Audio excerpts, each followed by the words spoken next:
महोदय, कई परंपराएं हमने बदली हैं। बरबस एक ख्याल आता है कि अगर ये परंपरा, इस पर हम सोचें कि महामहिम अगर विशुद्ध अपने अनुभव, अपनी पीड़ा, ये अवसर है महाकुंभ में जो जाने गई हैं, मैं उनके लिए श्रद्धांजलि व्यक्त करता हूं अपने सभी साथियों की ओर से। सर, मैं आंकड़ों में जाऊंगा ही नहीं, मैं कोविड के दौर का भी गवाह हूं सर। कितनी लाशें अनअटेंडेड चली गई सर। अति साधारण लोग हैं ये। जिंदगी में डिग्निटी चाहिए सर, संविधान भी कहता है, लेकिन मौत में उससे बड़ी डिग्निटी चाहिए। अगर हम डिग्निफाइड डेथ नहीं इंश्योर कर पा रहे हैं सर, तो ये हमारे सामूहिक विफलता है सर। क्या आंकड़े की बात करूं? मैं जानता हूं मुझे फोन आते हैं, आपको भी आते होंगे कि फलनवा वो गया है, कोई खबर नहीं लग रही है, फोन नहीं लग रहा है। वो व्यग्रता, वो चिंता सर तब बढ़ जाती है ना जब 17 घंटे तक कोई आधिकारिक पुष्टि नहीं होती है, तो अफवाह फैलती है सर, और अफवाह फर्दर स्टैम्पीड को जन्म देती है। 2-3 जगह हो जाते हैं। और मैं क्या कहूं सर, मैं सोच रहा था कल जब बातचीत शुरू हुई, खड़गे साहब बोल रहे थे, बाकी लोग, मैं सोचा कि इतनी देर में नेहरू जी नहीं आए, तो नेहरू जी भी आ गए। 54 के कुंभ का जिक्र हुआ संभवतः कि इतने लोग मारे गए थे सर। ये लाशों के आंकड़े पे तेरा वाला मेरा वाला, ये लोग कितने चोटिल होते होंगे समझिए सर। मैं आपके माध्यम से ये कहना चाहता हूं। और एक और चीज सर, इसके लिए भी मैंने, माननीय नड्डा साहब थे उस दिन ऑल पार्टी मीटिंग में, प्रहलाद जी भी थे, मैंने एक बात कही थी सर, इस देश में धर्मांधता और धार्मिकता का फर्क मिटता जा रहा है। धार्मिक देश है हम, हजारों साल से धर्मांधता नई चीज है। डेली देखो, हर घंटे कोई बाबा आ रहे हैं, उनसे भिड़ने के लिए किसी मौलाना को भिड़ा दिया, वो ग्रह नक्षत्र देख के बता रहे हैं कभी नहीं ना आया तो कोई पाप नहीं धुलेगा। सर, ये परिपाटी संविधान के दृष्टिकोण से भी बंद होनी चाहिए। और ये जो प्रोडक्शन फैक्ट्री रिलीजियस बाबाओं की आ गई है सर, इसके उत्पादन पर भी रोक लगनी चाहिए। सर, दिक्कत क्या है? प्लीज बैठकर सर, बैठकर बात नहीं, आप आपस में बैठकर बात नहीं प्लीज। सर, मैंने उसके कहा था कि हर धर्म के अंदर इस तरह के सुपरस्टिशन जन्म हो रहे हैं। और मैं एक और बात कहता हूं सर, ईश्वर को क्यों ठग रहे हैं? वीवीआईपी दर्शन, ईश्वर के समक्ष भी ये बात होगी कि एक जनसाधारण का दर्शन, एक वीवीआईपी दर्शन। सर, ये संविधान सबसे मजबूत चीज है। पॉलिटिकल पार्टीज कलेक्टिव विल है, कोई भी वीवीआईपी दर्शन किसी मंदिर में, किसी दरगाह में नहीं होगा। तभी प्लीज आप बैठ जाइए। सर, मैं सिर्फ इतना कहना चाहता हूं सर कि माननीय महामहिम ने एक बात रखी कि सरकार के निर्णयों से गरीब, मध्यम वर्ग, युवा, महिलाओं, किसानों को सर्वोच्च प्राथमिकता मिलती है। सर, अगर ये सच होता तो मैं ये सवाल नहीं उठाता। आंकड़े तो हमें उपलब्ध ही नहीं हो पा रहे हैं सर, सेंसस ही नहीं हो रहा, तो बाकी छोड़ दीजिए। हम कास्ट सेंसस की बात करते हैं, यहां सेंसस का एलोकेशन ही देख करके चिंता में पड़ गए हैं कि आखिर कौन सी चिंता है। सर, ये आंकड़े चिंता का विषय है सर। किसान प्राथमिकता में है और किसान से संवाद नहीं है सर। असल में एक बात एक कवि ने कही थी सर, आप मुझसे बेहतर जानते हैं, कि लोहे का स्वाद लोहार से ना पूछो, उस घोड़े से पूछो जिसके मुंह में लगाम लगी हुई है। ये हम पूछना भूल गए हैं सर। मैं एक महत्वपूर्ण मुद्दा जो मैंने ऑल पार्टी मीट में भी कहा था, आय की घोर असमानता, ये हमको आपको आने वाले वर्षों में और परेशान करेगी। बिलियनियर ज्यादा हो उससे विरोध नहीं है, लेकिन ये जो खाई बढ़ती जा रही है सर, वर्ग और जाति का ऐसा खेल हो गया है कि लोगों के बीच में डेप्रिवेशन इंडेक्स, मैं आंकड़ों की बात कर रहा हूं। नहीं, नो क्रॉस टॉक प्लीज।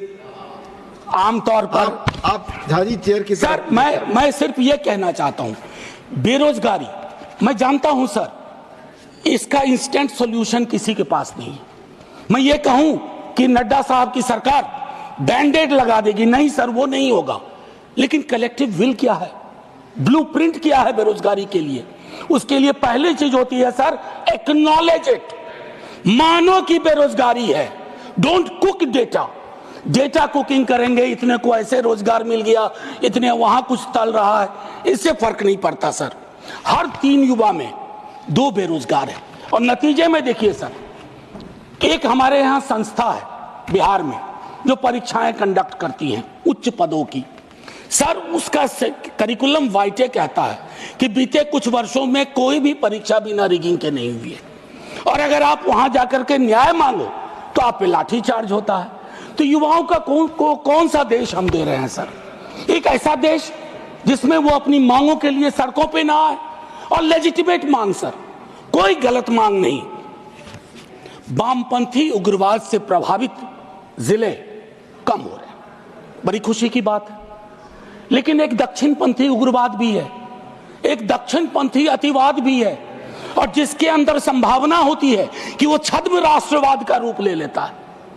उसके बारे में हम क्या सोच रहे हैं, ये भी सर तय करना होगा।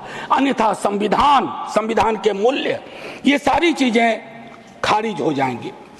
सर, पेज नंबर 27 पे पैरा 31 महामहिम कहती हैं 144 करोड़ आबादी के क्षेत्र हैं, भिन्न भिन्न राज्य हैं, भिन्न भिन्न आबादी में भिन्न भिन्न क्षेत्र हैं, भिन्न भिन्न भाषाएं हैं।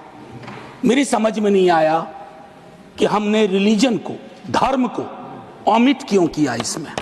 हम भिन्न भिन्न धर्म के भी देश हैं, और ये हिंदुस्तान की खूबसूरती है, भारतवर्ष की खूबसूरती है कि दुनिया का कोई ऐसा धर्म नहीं है जो हमारे यहाँ ना हो, और पारस्परिक मेल जोल का एक लंबा इतिहास रहा है। हम दुनिया को सीख दे सकते हैं, हम दुनिया को सीख दे सकते हैं कि let's learn from pluralism from us, peaceful coexistence.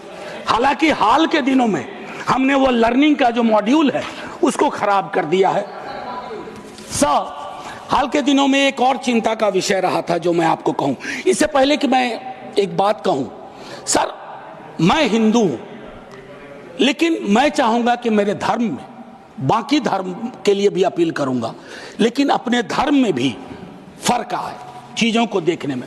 Sir, ये किताब है, क्या कहते हैं सर पता है, कलेक्टिव गिल्ट का एक्सप्रेशन हमारे धर्म में कम रहा।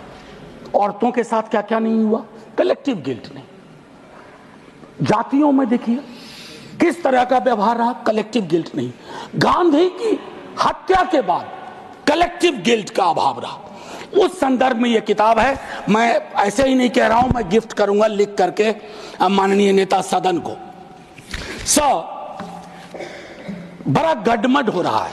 अगर देखें महामहिम के भाषण में, अभी हाल के दिनों में चर्चा हुई कि स्टेट, सर पॉलिटिकल लाइफ में विरोध करना तो इनकी नीतियों का शुरू किया था विद्यार्थी के रूप में। तो हम कहते थे Indian state oppressive state, Indian state down down, लेकिन हम फर्क जानते थे राज्य और राष्ट्र का। हाल के दिनों में एक बयान आया नेता प्रतिपक्ष का, उसके बाद शुरू हो गया कि राष्ट्र को कहा नहीं भाई। मैं एक पेपर पढ़ाता हूं एमए में, डिपार्टमेंट ऑफ सोशल वर्क में, दिल्ली यूनिवर्सिटी में, उसका नाम है state political economy and governance. उसका पहली यूनिट में कहता हूं there is a difference between nation comma state comma its government. हम तीनों डिस्टिंक्शन को ब्लर कर रहे हैं। मैं राष्ट्र की खूबसूरती के लिए अपने सरकार की आलोचना करूंगा, मैं राष्ट्र की बेहतरी के लिए अपने राज्य की आलोचना करूंगा, लेकिन मैं राष्ट्र के साथ मोहब्बत में हूं इसलिए कर रहा हूं। इस डिस्टिंक्शन को खत्म ना किया जाए सर। बस मैं इतना कहूंगा, 14-25 का उल्लंघन ना हो, आर्टिकल 14 और 25 का, इतना कहूंगा। और एक चीज सर और कह करके अपनी बात खत्म ही करूंगा। सर मैं दिल्ली विश्वविद्यालय में पढ़ाता हूं, अभी यूजीसी का ड्राफ्ट रेगुलेशन आया, यह भी मैंने ऑल पार्टी मीट में कही थी, हमारे दोनों माननीय मंत्री जी वहां थे, हाँ हमारे साथी लोग सब थे, इन्होंने भी रेज किया। सर ड्राफ्ट रेगुलेशन मैं चाहूंगा आप पढ़िए। सर ये विश्वविद्यालयों की मौत की इबारत है।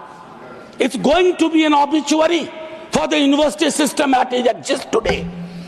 It's anti teacher, anti university and anti federalism, anti student. क्यों ये कह रहा हूं मैंने एक अंग्रेजी दैनिक में लेख लिखा इसके बारे में। सर विश्वविद्यालय का हूं, पीड़ा होती है, क्या बनाना चाह रहे हैं विश्वविद्यालय का? विश्वविद्यालय में विश्व शब्द महत्वपूर्ण है, वैश्विक वर्ल्ड व्यू उसका क्या है, नैरो है या व्यापक है? अगर नैरो है तो फिर क्या जरूरत है? या कहीं ये प्लान तो नहीं है कि पूरी की पूरी शिक्षा की व्यवस्था हम निजी हाथों में सौंप दें, ताकि आपके तो स्कूल के नाम भी मैंने कई बार आपत्ति दर्ज की है, Eklavya model school. Sir Eklavya के नाम पर, एकलव्य को प्रताड़ित चरित्र मानता हूं, प्रताड़ित था वो, सिस्टम का पार्ट नहीं था। इसलिए सर मैं चाहता हूं कि पूरी व्यवस्था उस अनुसार से हमें देखनी चाहिए। सर एक चीज कहूंगा इसमें, अगर मैं दो तीन छोटी छोटी चीजें सर,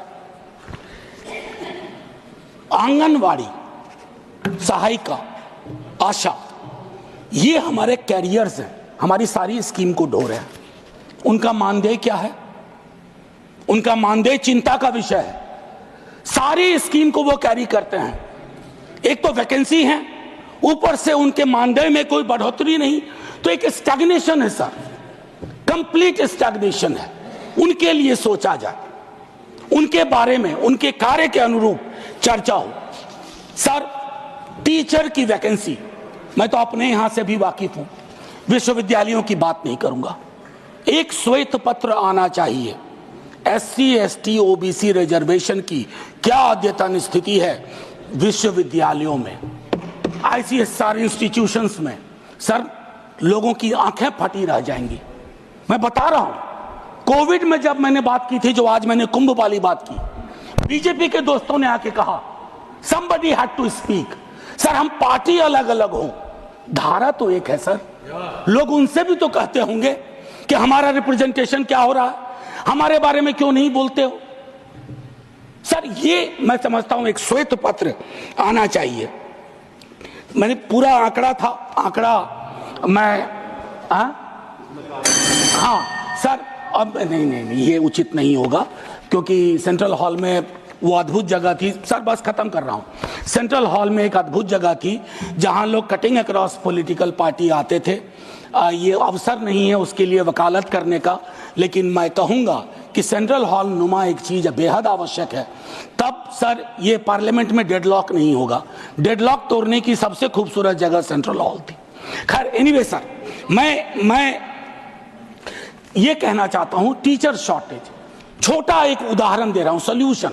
शिक्षा प्रेरक हजारों की संख्या में पार्ट ऑफ ए प्रोग्राम था, आज वो खाली बैठे हुए हैं, आप उनको एम्प्लॉय करो।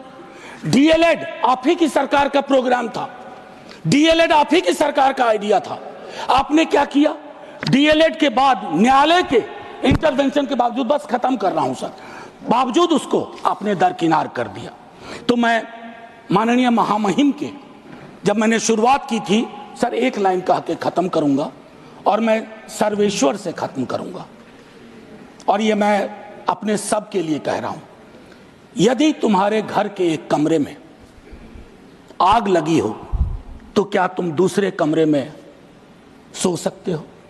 यदि तुम्हारे घर के एक कमरे में लाशें सड़ रही हो तो क्या तुम दूसरे कमरे में प्रार्थना कर सकते हो? यदि तुम्हारा जवाब हां है, मुझे तुमसे कुछ नहीं कहना है। जय हिंद सर। और ऐसी खबरें देखने के लिए सब्सक्राइब कीजिए हमारे यूट्यूब चैनल को। वीडियो पसंद आए तो लाइक, कमेंट और शेयर जरूर कीजिए। शुक्रिया।